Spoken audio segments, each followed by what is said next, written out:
Cougar Coaches Show on MediaCom Channel 22. My name is Cosmo, John Klein, the Cougar coach for both the men's and women's programs here at Columbia College. The regular seasons and tournaments, the AMC Conference Tournament, both wrapped up. Your men's team made it to the championship match. We'll start with the guys.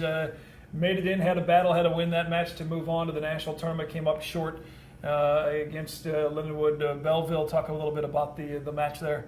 Yeah, the guys put themselves in good position. Made it to the conference tournament final.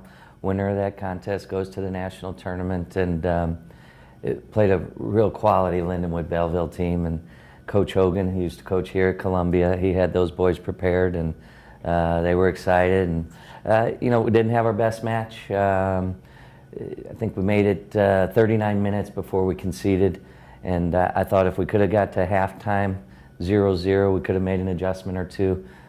Coming from behind 1-0, and then we conceded again. The game just opened up, and we just couldn't make it happen. So that brought an end to the season, but a good season. I think better than good, not great. We didn't win anything. Came in second in the conference. Went to the finals of the conference tournament. Saw some good soccer throughout the year, but had some struggles from time to time. So a little bit of an up and down season, but in the end, to come in second in the quality conference that we're in was a good result, and just short of qualifying for the national tournament. And you look at it, that same team, there was the difference really in your first place in the regular season with Lindenwood Belleville, 1-0 loss at their place. It could have been flipped. It could have had the home game. Maybe, I don't know if that makes a difference or not, but anytime you don't have to travel, I guess it might have changed things up. But again, as you mentioned, Coach Hogan and that team well deserved of the trip to the national tournament. Yeah, to win both, to win the conference and the conference tournament, it's well deserved. If we beat them during the regular season, we win the conference. Right. But that doesn't get you anything on the men's side because we only had 11 teams. 12th team, being one short, really, if we had the 12th team, making it to the conference tournament finals would have got us to the national tournament. On the girls' side, we were able to take care of business and win the conference. That got us in to the national tournament. Your four seniors, Marko Paunovic, and then Brady Wolf, the goalkeeper, and then you had Danny Baird and Jake Rocco. We'll start with Jake on the back four. Such a literally big part of that defense over the last 4 years as one of the players. Talk about those four seniors. Yeah, 6'5", intimidating. He's been back there for 4 straight years, and just the loyalty to stick around on all 4 of those guys, all 4-year players. Just terrific. Brady hung in there for 4 years. Saw more time in goal this year than he ever has.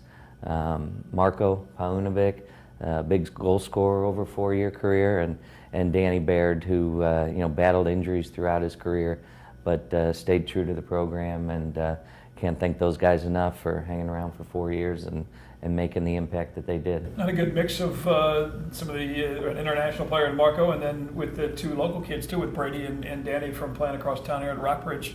That's always been there's always been a little bit of a local flavor on the team. We got some different kids from different schools, Rockbridge and Hickman, over the years, and I think that's important as well for the identity of the school and the program. Yeah, I think it's really important to have those guys, and it's kind of been our mix through the years. Stay true to the Missouri boys, stay true to the local Columbia or Jeff City, mid-Missouri, and we bring in a few internationals that we hope will bring us another level on the field. But overall, I've always been pleased with the mix that we have of international and American players.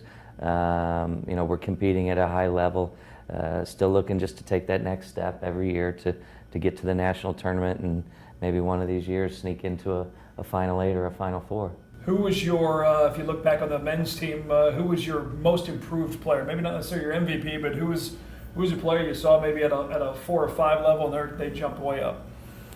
I think guys that we got really significant contributions from that I don't think we realized we would get such outstanding contributions from were Lakin Katie and Rasmus Pedersen. Both all-conference players in the end for us. 2 guys that just will lay it out on the field every single time, every single practice, 90 minutes. And Rasmus as a freshman and Lakin as the junior college transfer from Maple Woods in Kansas City. And really, they're, again, talking about a mixture. There's a boy from Denmark and then a boy from Sedalia, Missouri. And, really my kind of players just work so hard, just put so much energy on the field. You'd love to have 11 guys that want to put that effort out every single day. And then how about the overall MVP of your season?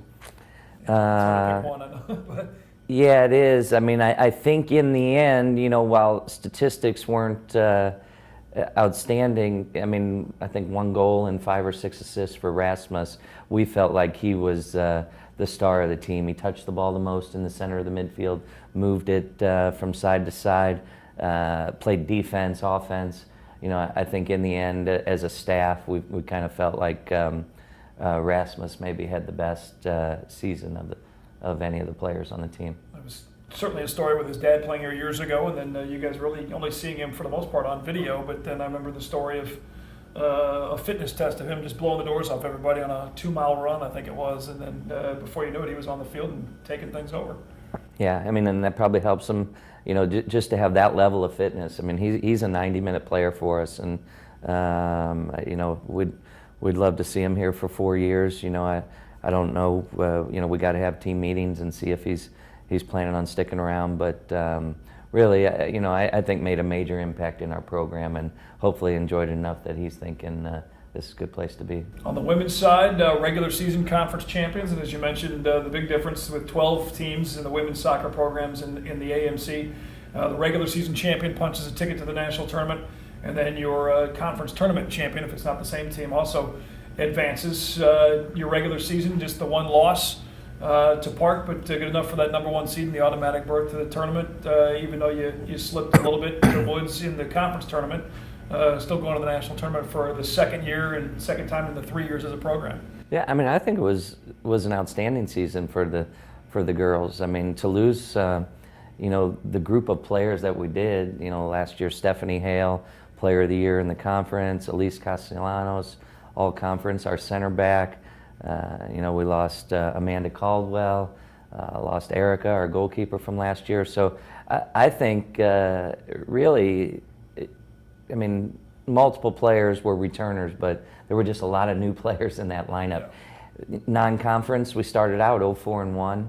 The season, couldn't score a goal, and but really played good soccer. And I sensed that once we got to conference, we were going to be able to figure things out, and they did. We're looking to run the table in conference, and Park took it to us. They had a few dangerous players, and they surprised our defenders, and we just didn't quite score enough in that match. Lost 3-2, but kept fighting. Won the conference, earned the automatic berth, and had the postseason tournament. Woods was really organized. I thought we fought hard in that game. I thought we had plenty of scoring chances. Kelly Ross didn't play in the match. She really was the star down the stretch for us in conference, scoring big goals. And in the end, Woods gets in. Congratulations to them. But we're excited to be going to Lindsey Wilson. Yeah, Woods, you guys lost to them, but then Woods went on and advanced on PKs, beating MOBAP in the championship over in St. Louis when it was about 8 below zero, I think, on a cold afternoon. But to the national championship, Columbia, Missouri to Columbia, Kentucky. Where is Columbia, Kentucky? It's the middle of Kentucky and not close to any major city, but it's not a vacation. No. It's a business trip, and we'll head out on Thursday, and I think that team banquet is on Friday and big match on Saturday. Saturday afternoon, and Lindsey Wilson the 6th seed, I believe it is, in the brackets, I believe, is the matchup. And you get in the early non-con schedule, you faced 4 or 5 teams in that top 20, 25 range, and this is another one of those programs to face on Saturday. I really think we've seen the best that NAI has to offer. I mean, last year we went to the national tournament out in California, took Vanguard to penalty kicks. I think they were a top 10 program, went down to Alabama and Mississippi to start the season. I think Mobile is number 5 or 6 in the country right now. William Carey was number 2 for much of the season. They didn't score on us until the 65th or 70th minute, and we had scoring chances down there. So I think we compete with the very best the NAI has to offer. Certainly we could use 3 or 4 more players on our bench, but I think we're going to go down there and put up a fight and see if we can't sneak out a victory and earn a trip to Alabama. Or with the way that back four has been really in both programs, the men's team and then the women's team, with Mallory Page in the middle and the center back, and Taylor Hagenoff. The defense really has played well, and Flavia in goal has been outstanding too. Well, I mean, Mallory and Taylor, and really the whole back line, including Mercedes Kirkado and Megan Napier, spent a lot of time back there this year. They just don't give up a lot of scoring chances, and then when they do, Flavia is big. She comes up big. I mean, she took a ball in the face yesterday that I just don't know if there's many guys that want to sacrifice their body like she does, but she has good technique. She comes out, shuts down angles, and she does the job she's supposed to do. So I feel real good about our ability to keep the ball out of the net. I think when it comes down to these postseason matches, it's figuring out how are we going to put the ball in the net. You had the unfortunate injury to Lori Frew, who was an outstanding freshman for you this year. You got some conference accolades from here in town at Rockbridge High School. Great show of spirit for her. I know after the injury, she came back onto the field on her crutches, went out and was shaking the hands of the Woods Owls players and the officials at the end of the match, when she certainly could have been, staying in the training room or wherever, but she was back out on that field at the end of the match. That was the all-time greatest find for the program, I think. I mean, she was going to Central Missouri State. I think she went over there and she just decided it wasn't for her. She showed up on our doorstep, and immediately I was like, well, let's make this work, Lori. And it did. It worked out, and it worked out just in spectacular fashion. No player has a better attitude than Lori Frew. Hardest worker, and we have hard workers, but the girl is just in a different at a different level in terms of commitment and desire and fight. And I mean, you saw that she tears her ACL in the match, and 30 minutes later she's back down at the bench with crutches, and like you said, shaking players' hands and referees' hands. And the next week she's down at our practice field, and she's already spent a week of rehab, and she's already looking forward to next season. So really happy to have Lori in her program. She had a great year, freshman of the year in the conference, and just an outstanding season for us. As you move on from the national tournament, facility-wise, that's already the framework of the new locker room facilities, and the press box building is well underway. And then at what point does the turf actually start moving in? When does that phase move, Well, I mean, the buildings, I think we'll see those.